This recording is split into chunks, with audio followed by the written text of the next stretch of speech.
Selamat pagi Bapak Ibu Saudara yang terkasih, Shalom. Semoga kita semua dalam kondisi baik dan sehat. Senang bisa berjumpa lagi bersama Bapak Ibu Saudara dalam waktu teduh edisi Jumat 17 Juni 2022.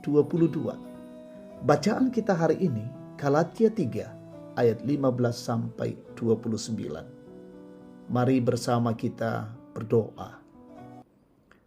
Segala puji syukur hormat kami naikkan padamu Tuhan Allah. Pagi ini pagi yang indah Engkau karuniakan, terima kasih. Dan pagi ini juga kami akan mendengarkan firman-Mu. Menjadi pedoman dan tuntunan kami hari ini. Mohon anugerah dari-Mu, tuntunan Roh Kudus untuk kami pahami dan lakukan. Ampuni dosa kami, berfirmanlah untuk kami Bapa. Di dalam Kristus Yesus kami berdoa. Amin. Galatia 3 ayat 15 sampai 29. Hukum Taurat atau janji. Saudara-saudara, baiklah kupergunakan suatu contoh dari hidup sehari-hari. Suatu wasiat yang telah disahkan sekalipun ia dari manusia, tidak dapat dibatalkan atau ditambahi oleh seorang pun. Adapun kepada Abraham diucapkan segala janji itu dan kepada keturunannya. Tidak dikatakan kepada keturunan-keturunannya, seolah-olah dimaksud banyak orang, tetapi hanya satu orang. Dan kepada keturunanmu, yaitu Kristus. Maksudku ialah, janji yang sebelumnya telah disahkan Allah tidak dapat dibatalkan oleh hukum Taurat yang baru terbit 430 tahun kemudian. Sehingga janji itu hilang kekuatannya. Sebab jikalau apa yang ditentukan Allah berasal dari hukum Taurat, ia tidak berasal dari janji. Tetapi justru oleh janjilah Allah telah menganugerahkan kasih karunia-Nya kepada Abraham. Kalau demikian, apakah maksudnya hukum Taurat? Ia ditambahkan oleh karena pelanggaran-pelanggaran sampai datang keturunan yang dimaksud oleh janji itu. Dan ia disampaikan dengan perantaraan malaikat-malaikat ke dalam tangan seorang pengantara. Seorang pengantara bukan hanya mewakili satu orang saja, sedangkan Allah adalah satu. Kalau demikian, bertentangankah hukum Taurat dengan janji-janji Allah? Sekali-kali tidak. Sebab andai kata hukum Taurat diberikan sebagai sesuatu yang dapat menghidupkan, maka memang kebenaran berasal dari hukum Taurat.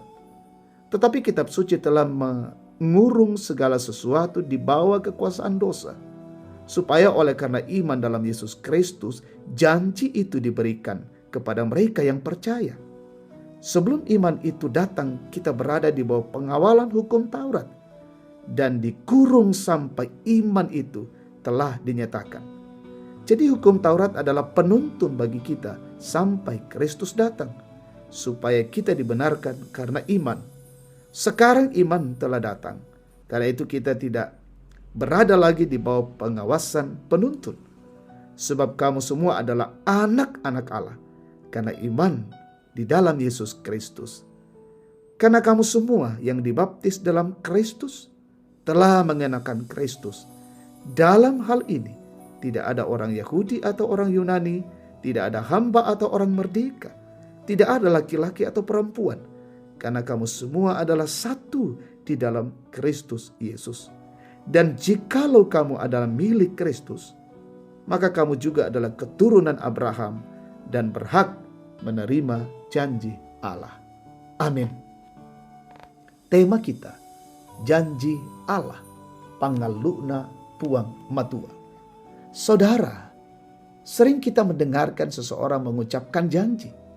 Seperti saat mendekati masa-masa pemilu, banyak janji-janji yang disampaikan oleh para kandidat untuk menarik hati masyarakat. Kita tidak tahu apakah itu akan terpenuhi atau tidak. Karena itu sering kita mendengar ungkapan kekecewaan karena janji tidak dapat dipenuhi. Berbeda dengan janji Allah yang dinyatakan dalam bacaan ini. Janji Allah yang disampaikan kepada Abraham tentang keturunannya sungguh dipenuhi meski dalam rentang waktu ratusan tahun. Rasul Paulus menyebutkan bahwa janji Allah itu merujuk kepada satu orang, yaitu Yesus Kristus. Penegasan ini dikutip dari Kejadian 12 ayat 7. Allah berfirman kepada Abraham, "Aku akan memberikan negeri ini kepada keturunanmu." Kata yang dipakai adalah keturunan, bukan keturunan-keturunan. Artinya yang dimaksud adalah Kristus sebagai pemenuhan janji itu. Selama masa penantian pemenuhan janji itu, hukum Taurat diberikan untuk mengatur dan menjaga perilaku orang Israel. Jadi hukum Taurat berfungsi sebagai penuntun dan pedoman bagi orang Israel sampai keturunan Abraham, yaitu Yesus datang dalam dunia. Karena itulah Rasul Paulus menjelaskan bahwa tugas hukum Taurat sebagai penuntun telah selesai ketika janji dipenuhi.